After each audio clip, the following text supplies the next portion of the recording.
soon. Hello and welcome to TV Burp. Exploding duck on heartbeat. Windscreen wiper arms on Coronation Street.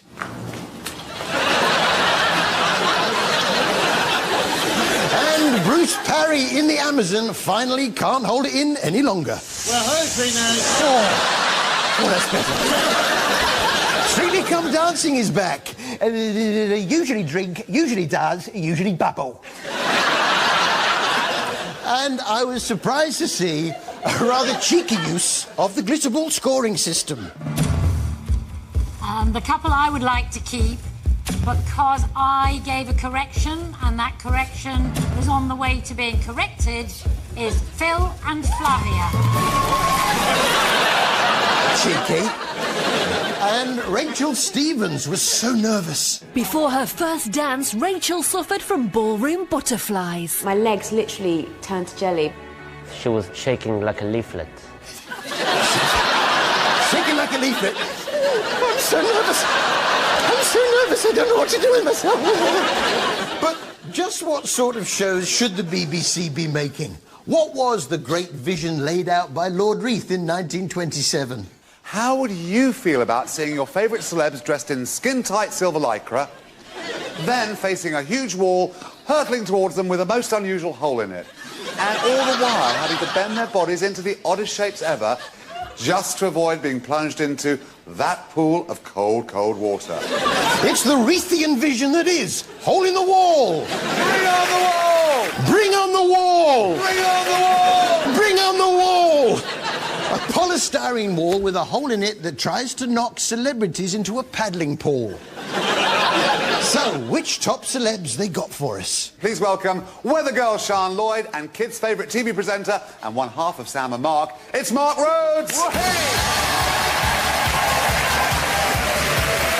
on Anton's team, presenter and comedian Amy Ramey, and the other half of Sam and Mark, Sam Nixon! Yeah, you got a wall without a hole. Now, be fair. They do have a special mystery guest. I can't wait to find out who it is. Please reveal tonight's mystery guest. Leading ballerina, Nushka Hanley.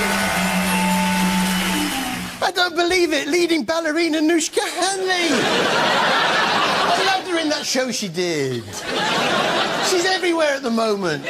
She's that person that everyone's trying to book. Leading ballerina Nushka Hanley.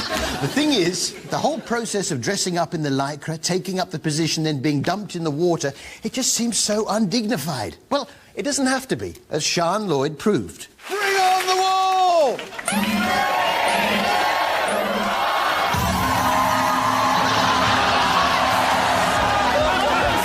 Sit down. Yes, that's it. Legs up, nose up. Oh, yes, Yeah, I can't help thinking that if she'd done that a bit more often, a boyfriend might not have left her for a cheeky girl.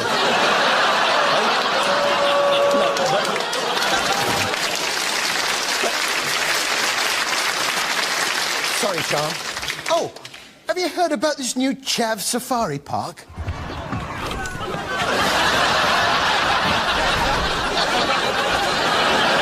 Of course not. This was Casualty, and Charlie Fairhead's on great form. I was surprised to see that he does all his own stunts. Some of them quite dangerous. Hey, abs. Come on, get off me. Yeah, old Charlie, he's a bit of an action man. But there was someone on Casualty that everyone instantly recognised. But who is it? Who is it? Hello? I need that Roger. Oh, you have to catch me first. Cheers, me. Oh, hello. Kelsey, I really don't need a nurse telling me what to do. It just popped into my head. Yeah, we'll keep it there next time, will you? What do you mean, is there something wrong with you? Well, that's sort of what he suggested. Yeah. And I'm seeing things. Nushka Hanley, I don't believe it. Would you mind? Thank you. Bring on the wall!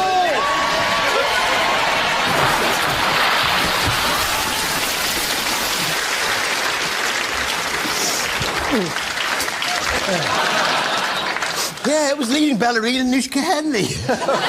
She's everywhere at the moment. I tell you who is everywhere at the moment. Twiggy. Yes, the plucky 60s model is fronting her own show, Twiggy's Frock Exchange. So, Twigs, tell us a little about yourself. I've been around clothes all my life. Oh, you see, I've only been around clothes from the age of 27. Yeah. Up until then, I used to be stark naked with the central heating turned up. I picked up quite a few tips off this show. This season, it's all about the embellished party frock. Oh, I thought it was all about the collapse of the entire world banking system. Oh. So, what type of women turned up to exchange their frocks? Katie is a self-confessed shopaholic from Yorkshire. The only problem I have with shops is at the show. You're going out too late, love. Who else? I don't shop in the high street because the fashion is always the same. So I go to the nearly new shops and get the one-offs. My style icon, I would say Shirley Bassey and Diana Ross. That's a small dash of Rusty Lee. The idea was not just to exchange clothes, but to make them as well. So, here we are. Done. 45 minutes later, we've managed to create this beautiful, though I say it myself, little fascinator. It's cost you about £10 to £15. You pay about £250 for this in the shops. You would.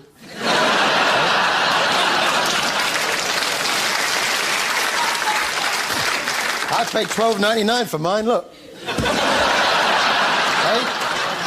I get free view on that. Why in the Blood's back with Robson Green, and there was a big discussion about some show that Robson had seen. Was it gay porn, gay nightclubs, gay people doing terribly gay things together? No, that's Hole in the Wall. Emmerdale now. And poor Andy was in a bit of a state. He tried to kill himself with an overdose of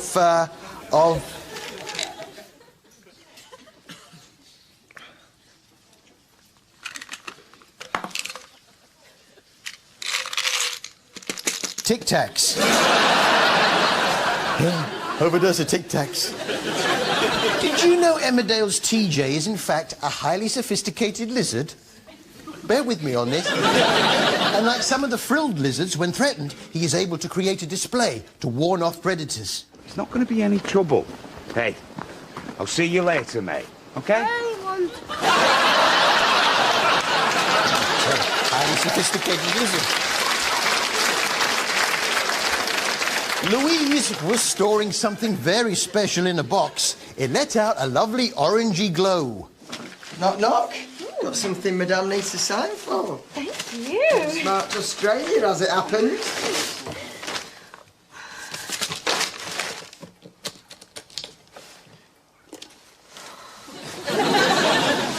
Yeah, just what has Louise got in that box? Well, I've got it here. Let's have a look here. What would create that orange glow? Ring on the wall!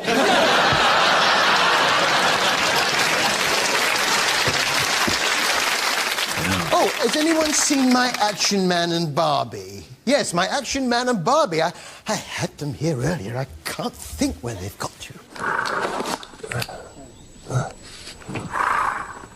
We've yet to see how... That's my Action Man and Barbie! Yes, Bear Grylls is back. And his first priority is to make a cup of tea. But this being Bear, it's no ordinary cuppa. You get more animals here. Things like the rock dassy, which is like a big guinea pig. And all of this stuff here is dassy droppings. The Bushmen actually used to take all this dassy poo and make tea. Yes, made from guinea pig droppings. Not so much Thai foo as Thai poo. Still, let's give it a chance.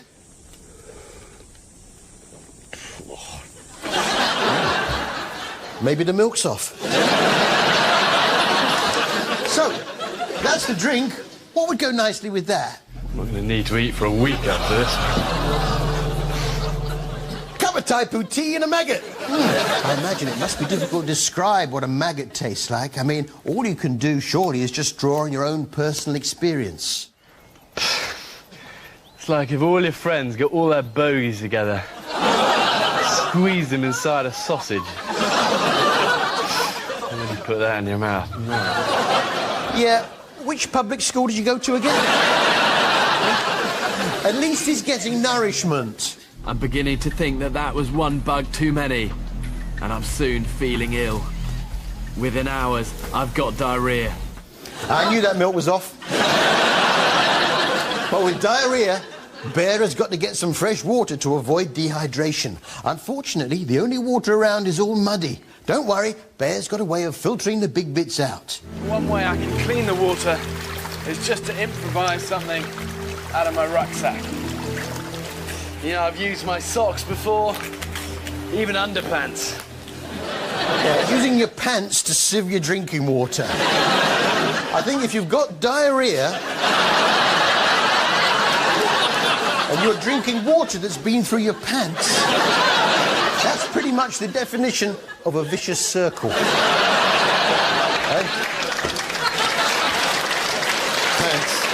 diarrhea, pants, diarrhea. Pants. The week before, he found himself washed up on the shore of the Namibian desert. And I'm just using this day sack to help me float.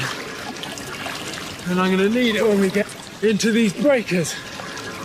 You can't fight the sea.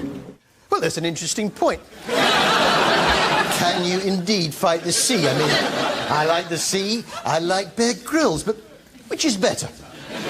There's only one way to find out.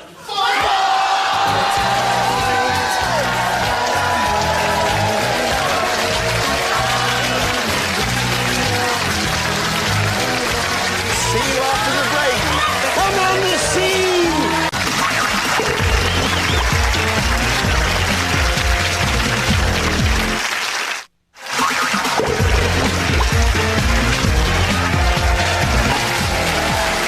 Welcome back to TV Burp. Detective Inspector Frost called to John Barrowman's Torchwood rap party.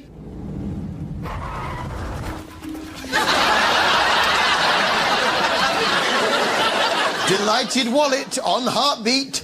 Take one for yourself while you're at it. Yay! And man throws cigarette out of the window but forgets he's holding it on Holby. He was good at his job. He was popular. What do you think happened? I must say, I am enjoying this new series of The X Factor, but it would seem not as much as Dermot. Oh, Dermot, let's go. Hug. Well done, hug. Huggy hug. Oh, my God. Hug. Huggy hug hug. Huggy hug. Hug. Give her a hug. He's got the best job in show business. I was actually quite upset to see Bad Lashes go out of the show on Saturday. Well, they seemed so excited to be at the studio shows and so full of hope. Come here, Harry!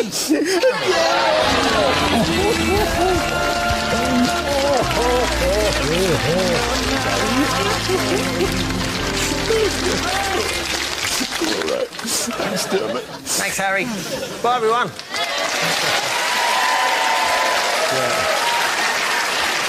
The restaurant now on BBC Two, where Raymond Blanc is offering one lucky couple the chance to open a restaurant. So, let's have a look at some of the contestants. First up, there was Michelle and Russell.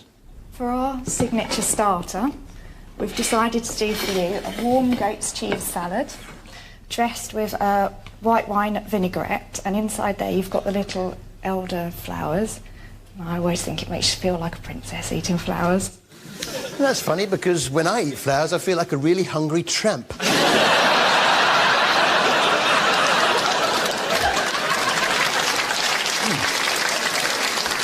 Richard and Scott were next with their restaurant, Sorbet and Seasons, who had an extremely novel way of serving their soup. Instead of a traditional bowl, Scott is making his own. From a loaf of bread. A bowl made out of bread. Yeah, I tried that. 6 bowls, all out of bread. It worked, but did make a bit of a mess in the dishwasher. Even using one of those dishwasher tablets that's got another red tablet on top of the main tablet. So, you got your soup served in a bun. I'm very intrigued because us in France, we put bread into our soup. Yeah. Here you put soup into your bread. So, That's Shafan, right. am I meant to eat the bread and the soup? No, because that would be a soup sandwich. Like the bread equivalent of a locket. Right through the bread to release the liquid centre, but just go back a bit. What was the concept behind the name Sorbet and Seasons? We'd like to open a restaurant called Sorbet and Seasons, and basically we have sorbets between the courses. Sorbets between the courses, yes. I can't wait to see how they got on. We all around this table, we're all a bit lost, okay, about the concept. Maybe you can enlighten us. The sorbet, how many did you sell? None. That restaurant is no longer open. Tim and Lindsay were next with their restaurant, True Provenance, and they too had a rather unusual animal on the menu. At the restaurant, orders for the clangers have dried up. They can be tough, those clangers. And often by the time you've got them back from the moon, they've gone off and are a bit gamey. Of course, the other problem with clangers is trapped wind, as Raymond seemed to realise. You will be fighting to keep your restaurant open.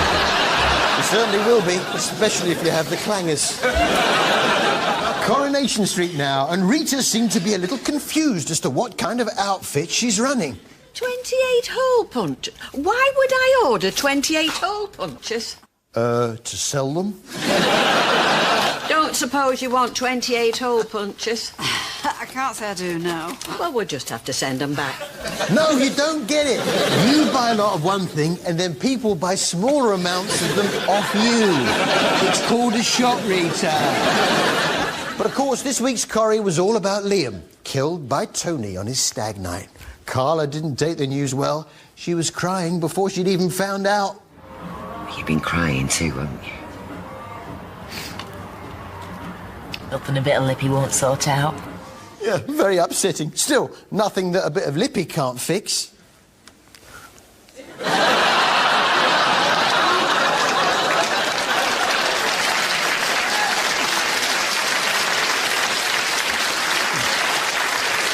That's better. Carla, though, eh? She's a right saucy minx. Seeing me now, aren't you? Why don't you take a good look? Why don't you make the most of it? Yes, up goes the skirt, and it didn't stop there. Oh, no. Why don't you take a good look? Why don't you make the most of it?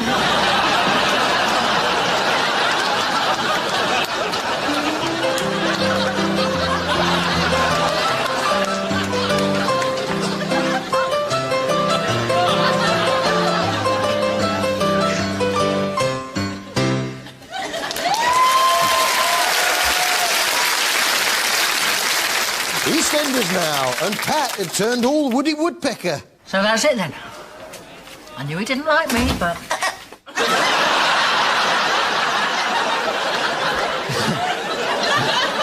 Dot's got budgies nesting in the back of her hair. Yeah, they live off the dandruff. It's company for Dot, and most of the time you don't even notice they're there. But any loud noises wakes them up. There's nothing anyone can do. So please, Grandma, just leave one alone.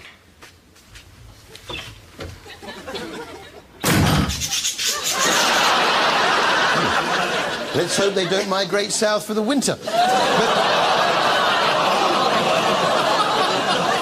It was the week of Dawn's fiancé Jace's funeral, and Billy took it upon himself to make a short address. Not sure he had the right approach, though. He always did the right thing, no matter what. But most of all,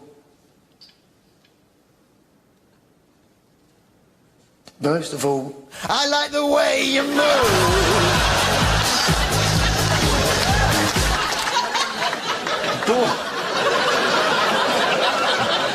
Dawn was all upset.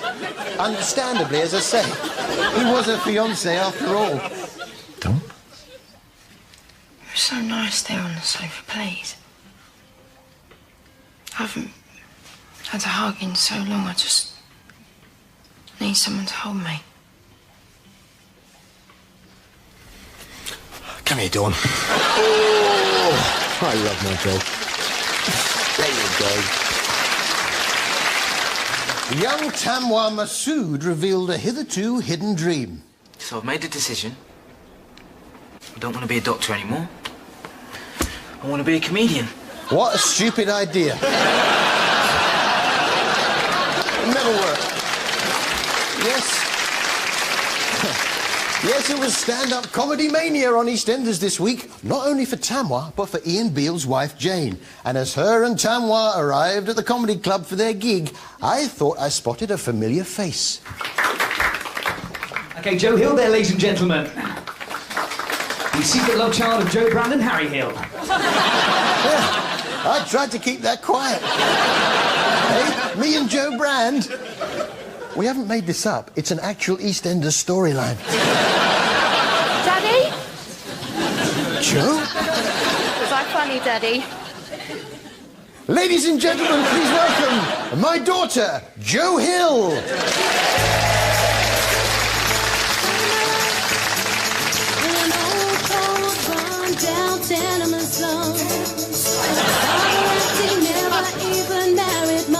A shepherd killed my mama knew, so afraid that others knew I had no name. This love we're contemplating is worth the pain of waiting. Love child, never meant to be. Love child, gone by society. Love child, always second best. Love child, different from the rest. Love child. That's my girl. Well, that's all from us. See you next week. Well, get yourselves settled in for some live X Factor action coming up here on ITV1. The hopefuls must sing the songs of Michael Jackson. I can't wait. It's next. And over on ITV3, a murder is announced with Agatha Christie's Miss Marple.